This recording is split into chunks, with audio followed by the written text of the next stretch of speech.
Hello दोस्तों, मैं हूं प्रशांत चक्रवर्ती और आप देख रहे हैं आपका अपना यूट्यूब चैनल पीसी क्लासेस। और ये एक्स्ट्रा क्लास की वीडियो है। इसके पहले मैंने 2 वीडियो ऑलरेडी बना चुका हूं। एक है सिंधु सभ्यता और एक है जैन धर्म, और ये आज तीसरा वीडियो है। और मैं आज इसमें बौद्ध धर्म के बारे में आपको बताना चाहता हूँ। बौद्ध धर्म भी जैन धर्म की भांति एक प्राचीनतम एक धर्म है। और आगे देखिए, मैं इसमें बताना चाहता हूँ कि बौद्ध धर्म, यानी जिसको बौद्ध धर्म बोलते हैं हिंदी में, प्राचीन धर्मों में से एक धर्म है। बौद्ध धर्म के संस्थापक महान महात्मा गौतम बुद्ध थे। महात्मा बुद्ध का जन्म कपिलवस्तु के लुम्बिनी नामक गांव में 563 ईसा पूर्व में हुआ था। और वर्तमान में कपिलवस्तु, यानी जो नेपाल देश में अभी वर्तमान में है, वहीं पर इनका जन्म हुआ था। फिर से देख लीजिए एक बार, महात्मा बुद्ध का जन्म बहुत इम्पोर्टेंट है, एग्जाम में पूछता है। कपिलवस्तु के लुम्बिनी नामक ग्राम में हुआ था 563 ईसा पूर्व में। और अभी लुम्बिनी जो है वो नेपाल में है वर्तमान में। गौतम बुद्ध के पिता राजा शुद्धोधन तथा माता महामाया थी। इनकी माता के मृत्यु के पश्चात बुद्ध का पालन पोषण, ऐसा कहा जाता है कि इनकी सौतेली माँ, स्टेप मदर, प्रजापति गौतमी द्वारा किया गया था। और कहीं कहीं बुक में ऐसे भी लिखा गया है कि गौतमी और महामाया दोनों सगी बहनें थी, इसलिए गौतम बुद्ध की प्रजापति गौतमी मौसी लगी और दत्तक माँ दोनों थी। गौतम बुद्ध के बचपन का नाम सिद्धार्थ था। इनका विवाह 16 वर्ष की आयु में ही हो गया था। महात्मा बुद्ध की पत्नी का नाम यशोधरा तथा उनका एक पुत्र था जिनका नाम था राहुल। स्लाइड 2 में लिखा हुआ है कि महात्मा बुद्ध ने मात्र 29 वर्ष की आयु में ही संसार में दुख को देखकर और उनको सोचकर मुक्ति का मार्ग और सत्य की खोज के लिए अपना राजपाट गृह त्याग करके चले गए थे। इनके जाने के पीछे कारण ये था कि एक बार एक घटना घटती है महात्मा बुद्ध की लाइफ में, जीवन में, ज़िंदगी में। और वो घटना मैं आपको बताना चाहता हूँ कि ऐसे कौन सी घटना घटी थी जिस कारण से भगवान बुद्ध ने अपना राजकुमार होते हुए भी गृह त्याग कर दिया, घर द्वार छोड़कर वो सत्य की खोज के लिए और मोक्ष की प्राप्ति के लिए वो निकल पड़े। ऐसा कौन सी बात हो गई थी, मैं आपको बताना चाहता हूँ कि एक बार की बात है, सिद्धार्थ यानी वही गौतम बुद्ध, जब तक ज्ञान की प्राप्ति नहीं हुई थी इनको, तब तक ये सिद्धार्थ ही थे, कपिलवस्तु के सैर पर निकले थे। तो उन्होंने 4 दृश्य को देखा था। और उन दृश्यों में क्रमशः उसने देखा था एक बूढ़ा व्यक्ति, दूसरा एक बीमार व्यक्ति, तीसरा एक शव और चौथा एक सन्यासी। ये सबको देखकर, यानी मानव के ही इतने सारे 4 रूप देखकर उनके मन में बहुत सारे क्वेश्चन आए, प्रश्न आए। और उनकी खोज के लिए, उन प्रश्नों को उत्तर के लिए उन्होंने अपना घर त्याग दिया था, गृह त्याग किया था। और बौद्ध धर्म में गृह त्याग को महाभिनिष्क्रमण कहा जाता है। That's very very very important. So please इसको आप राइट डाउन कर लीजिएगा कि महात्मा बुद्ध द्वारा गृह त्याग किए जाने को बौद्ध धर्म में, यानी बौद्ध धर्म में इनको महाभिनिष्क्रमण कहते हैं। आगे देखिए कि जब महात्मा बुद्ध घर से निकले थे तो ऐसा कहा जाता है कि गृह त्याग करने के बाद सिद्धार्थ यानी बुद्ध ने वैशाली के अलार कलाम से, यानी अलार कलाम इनके प्रथम गुरु हुए थे, इनसे ये सांख्य दर्शन की शिक्षा ग्रहण की थी। यानी ये अलार कलाम जो थे सिद्धार्थ के प्रथम गुरु कहलाए।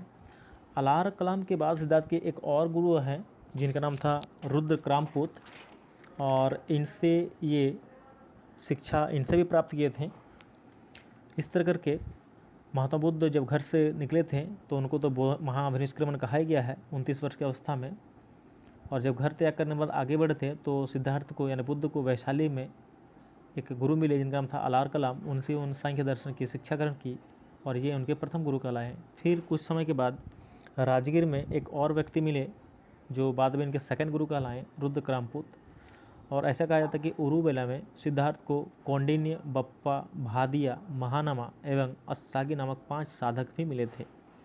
तो गृह त्याग करने के बाद कहा जाता है कि महात्मा बुद्ध बिना अन्न जल ग्रहण किए 6 वर्ष की कठिन तपस्या के बाद, यानी 35 वर्ष की आयु में वैशाख पूर्णिमा की रात निरंजना जिनको फल्गु नदी भी बोलते हैं, उन्हीं के किनारे पीपल वृक्ष के नीचे ज्ञान की प्राप्ति हुई थी और उसी समय से उस पीपल वृक्ष का नाम बोधि वृक्ष पड़ गया था। तो पीपल के वृक्ष को बोधि वृक्ष तो उसी समय से कहा जाने लगा, इसलिए पीपल वृक्ष को हिंदू धर्म में पूजा जाता है, माना जाता है। तो आषाढ़ की पूर्णिमा को बुद्ध ने अपना पहला उपदेश भी दिया था वाराणसी में मृगदाव, जो वर्तमान में सारनाथ कहा जाता है, सारनाथ ऋषिपत्तनम। और बुद्ध का प्रथम उपदेश बौद्ध परंपरा में धर्म चक्र परिवर्तन के नाम से जाना जाता है। गृहत्याग को महाभिनिष्क्रमण, और जब इन्होंने पहला उपदेश दिया था उनको धर्म चक्र परिवर्तन के नाम से जाना गया है।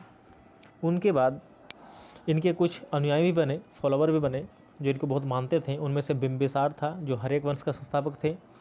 उदयन था, यानी बिंबिसार का उदायन मतलब ये इनका पोते हो जाते हैं, मतलब बिंबिसार का बेटा का नाम अजातशत्रु और उनके बेटे हैं उदायन। उनके बाद एक और भी थे प्रसन्नजीत नाम का। ये सब अनुयायी थे। बुद्ध के अनुयायियों को 4 भागों में बांटा गया था, भिक्षु, भिक्षुनी, उपासक और उपासिका। ये इनके अनुयायियों को 4 भागों में बांटा गया था। आगे देखिए, इनके और भी कुछ शिष्य भी हुए थे, जिनमें से सारिपुत्र, युगालन, आनंद और उपाली ये भगवान बुद्ध के कुछ प्रमुख शिष्यों में से थे। और इनमें से सबसे ज़्यादा जो प्रिय शिष्य थे उनका नाम था आनंद। ये वही आनंद थे जिन्होंने बौद्ध धर्म में महिलाओं को शामिल करने के बाद भगवान बुद्ध से कही थी। इनके अलावे अष्टांगिक मार्ग भगवान बुद्ध की प्रमुख शिक्षाओं में से एक है अष्टांगिक मार्ग। बौद्ध धर्म के अष्टांगिक मार्ग का वर्णन नीचे दिया गया है, आप उनको देख सकते हैं कि इनके शिक्षाओं में से अष्टांगिक मार्ग क्या है।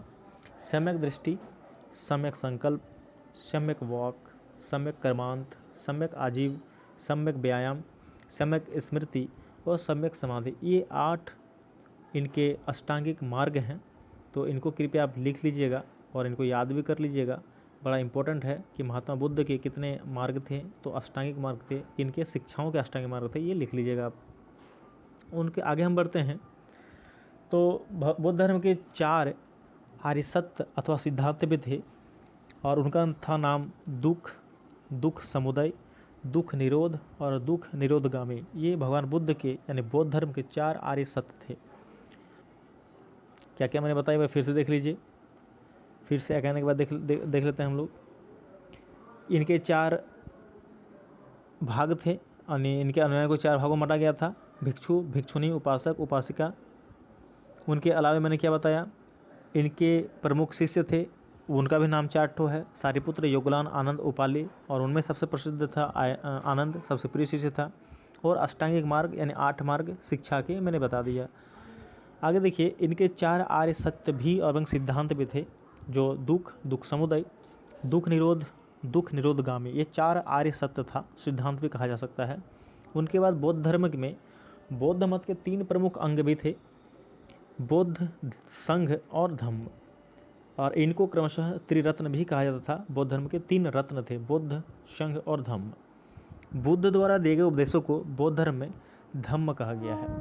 बौद्ध ने जितने भी उपदेश दिए आज तक, उस सब उपदेशों को कहा गया है धम्म।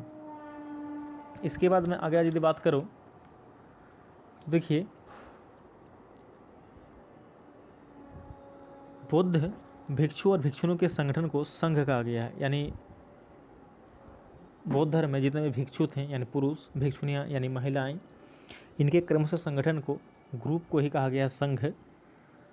बुद्ध में क्या था, आत्मा और ईश्वर के अस्तित्व में विश्वास नहीं रखते थे। बुद्ध धर्म के में जो भी मानने वाले व्यक्ति थे, जो बुद्ध भगवान के फॉलोवर थे, अनुयायी थे, वही लोग आत्मा और ईश्वर में विश्वास नहीं करते थे। मैंने आपको पहले वीडियो में बता रखे हैं कि जिस प्रकार भगवान महावीर यानी जैन धर्म में ईश्वर की मान्यता नहीं थी, वहाँ पर सिर्फ आत्मा की मान्यता थी। जैन धर्म में ईश्वर की मान्यता नहीं है, आत्मा की मान्यता है, और पुनर्जन्म और कर्मवाद में वो लोग विश्वास रखते थे। यहाँ बुद्ध जो हैं आत्मा और ईश्वर के अस्तित्व में विश्वास नहीं रखते हैं, परंतु जैन धर्म की भांति बौद्ध धर्म भी पुनर्जन्म में विश्वास करता था। माना ये लोग, एक कॉमन चीज़ है कि ये लोग पुनर्जन्म विश्वास तो करते हैं, लेकिन ईश्वर में विश्वास नहीं करते हैं, आत्मा विश्वास बुद्ध धर्म नहीं करते हैं। बाकी महावीर आत्मविश्वास करते थे। बौद्ध धर्म में 3 संप्रदाय हैं, हीनयान, महायान और ब्रजयान। यह 3 संप्रदाय हुआ। हीनयान का अर्थ है निकृष्ट या निम्न मार्ग। हीनयान संप्रदाय के अनुयायियों का मुख्य लक्ष्य बुद्धत्व न होकर अरहत पद की प्राप्ति था। और अरहत मीन्स होता है, अरहत जो है बौद्ध धर्म में अरहत कहा गया है जो व्यक्ति अपनी साधना से निर्वाण को प्राप्त कर ले या निर्वाण की प्राप्ति करते हैं उन्हें ही अरहत कहा जाता है। बौद्ध धर्म में अरहत, फिर से सुन लीजिए, अरहत जो है हीनयान का आदर्श पद है। और अरहत मीन्स होता है कि जो व्यक्ति अपनी साधना से निर्वाण की प्राप्ति करते हैं उन्हें ही अरहत कहा जाता है। और हीनयान तो मैंने बता दिया। कुषाण काल में बौद्ध धर्म दो संप्रदायों यानी हीनयान और महायान में विभाजित हो गया। कुषाण काल में हीनयान संप्रदाय के लोग पाली भाषा का प्रयोग करते थे, जबकि महायान संप्रदाय के लोग संस्कृत भाषा का प्रयोग करते थे। यह भी एक इम्पोर्टेंट तथ्य है, याद रखिएगा। हीनयान पाली भाषा को समर्थन थे और महायान संस्कृत भाषा का समर्थन थे यानी प्रयोग करते थे। फिर होता है क्या कि बौद्ध धर्म में कुछ सभाएं होती है जिसको संगति बोलते हैं, और इनमें से 4 संगतियां हैं। प्रथम बौद्ध संगति, द्वितीय बौद्ध संगति, तृतीय बौद्ध संगति और चतुर्थ बौद्ध संगति। प्रथम बौद्ध संगति 483 ईसा पूर्व में होता है, द्वितीय बौद्ध संगति 383 ईसा पूर्व में होता है, द्वितीय होता है 383 में, तृतीय होता है 255 ईसा पूर्व में और चतुर्थ होता है ईसा की प्रथम शताब्दी में। इस तरह से सबका स्थान, सबका अध्यक्ष और सबका शासनकाल भी बताया गया है। जैसे प्रथम बौद्ध संगति में शासक थे अजातशत्रु, द्वितीय बौद्ध संगति में शासक थे कलाशोक, तृतीय बौद्ध संगति में शासक थे अशोक और चतुर्थ में था कनिष्क। तो ऐसे करके सारा संगति के बारे में लिखा गया था। और बुद्ध के संबंध में नैतिक शिक्षा प्रदान कराने वाली संपूर्ण महत्वपूर्ण है, सर्वाधिक महत्वपूर्ण है। और इनके जो बुद्ध के जो कथाएं हैं ये जातक कथाएं बोल के एक पुस्तक में वर्णित है। और ये जो पाली भाषा में लिखी गई है, क्योंकि पाली भाषा में बार बार हम पाली बोल रहे हैं इसीलिए क्योंकि उस समय अधिकतर जो है बोलचाल की भाषा थी वो पाली ही थी, इसलिए पाली भाषा में ही सारा चीज़ हो रहा था काम। बुद्ध चरित्र तथा सौंदरानंद महाकाव्य संस्कृत भाषा में अशुघोष द्वारा लिखित है। जिस प्रकार जैन धर्म बताए थे हम, जैन धर्म में कल्पसूत्र भद्रबाहु द्वारा लिखा गया था और कल्पसूत्र जैन धर्म का एक ग्रंथ है, पवित्र ग्रंथ है। उस तरह बुद्ध चरित्र तथा सौंदरानंद महाकाव्य है, ये संस्कृत भाषा में लिखी गई थी और अशुघोष ने इसको लिखा था। उसी पर अशुघोष द्वारा संस्कृत भाषा में और एक चीज़ लिखा गया था जो नाटक था और उनका नाम था सारिपुत्र प्रकरण। तो ये सारी बातें आपको याद रखिएगा।